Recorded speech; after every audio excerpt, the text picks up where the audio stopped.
এই জন্য বিশ্বনবী তিনি বলছেন, লা তাজালুকা কদমা ইবনে আদমা ইয়াউমাল কিয়ামাতি মিন ইনদি হাত্তা ইয়াসআলু আন খামসিন আন উমরিহি ফিমা আফনাইহিম আন সাবাবিহি ফিমা আবলাইহিম।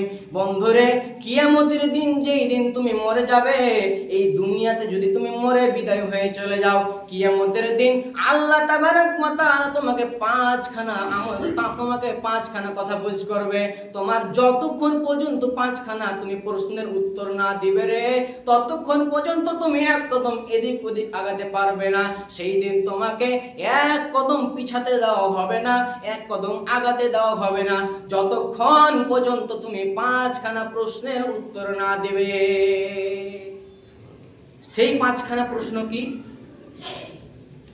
নাম্বার 1, সেই পাঁচটির মধ্যে হলো নাম্বার 1, দুনিয়াতে তোমাকে আল্লাহ তাবারক ওয়া তাআলা তোমাকে 80 বছর তোমাকে টাইম দিয়ে পাঠিয়েছে, 70 বছর টাইম দিয়ে পাঠিয়েছে, 60 বছর টাইম দিয়ে পাঠিয়েছে, 30 বছর টাইম দিয়ে পাঠিয়েছে। সে টাইম তোমাকে কিয়ামতের দিন আল্লাহকে তোমাকে কিয়ামতের দিন তোমার এই সঠিক টাইম তোমাকে বুঝিয়ে দিতে হবে।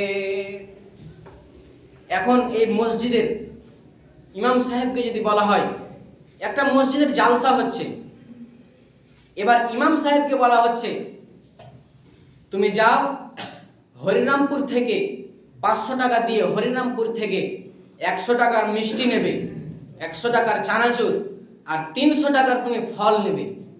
এবার কিনে এসে সে হরিরামপুর থেকে নিয়ে এসে এবার সঙ্গে সঙ্গে এবার কমিটি বলবে, মাদ্রাসার সেক্রেটারি ক্যাশিয়ার বলবে যে ইমাম সাহেব এবার হিসাবটা দেন। বাধ্যতা তাকে হিসাব দিতে হবে। কেন? তাকে এখান থেকে তাকে এই মাদ্রাসার কমিটি, মাদ্রাসার সেক্রেটারি, মাদ্রাসার ক্যাশিয়ার তাকে দিয়ে পাঠিয়েছে 500 টাকা। আর আমি আমার বাবার টাকা যদি 500 টাকা হরিরামপুর নিয়ে যাই আর যদি ফুটানি করে চলে আসি, তাহলে হিসাব নেওয়ার মতো আর কেউ থাকবে না, কেউ বলবে না আমাকে হিসাব দে। কেন? বললেই সে আমার কাছে মার খাবে। আমি আমার বাবার টাকা যেমন সে করতে পারি। বন্ধুরে, আল্লাহ তাবারক ওয়া তাআলা তোমাকে পৃথিবীর বুকে 80 বছর দিয়ে পাঠিয়েছে, তুমি আল্লাহর কাছ থেকে চেয়ে আসনি। তোমাকে আল্লাহ 30 বছর দিয়ে পাঠিয়েছে, তোমাকে 70 বছর দিয়ে পাঠিয়েছে। আল্লাহ তাবারক ওয়া তাআলা সেই দিন বলবে, বান্দা তুমি আমাকে 70 বছর বুঝিয়ে দাও। তোমার একটা বছরে 12টি মাস ছিল, 12টি মাসে 30টা করে দিন ছিল, 30টা মাসে 12টা করে ঘন্টা ছিল, এই 12টা ঘন্টাতে 60টা করে মিনিট ছিল। এইরকম করে আল্লাহকে আমাদেরকে বুঝিয়ে দিতে হবে।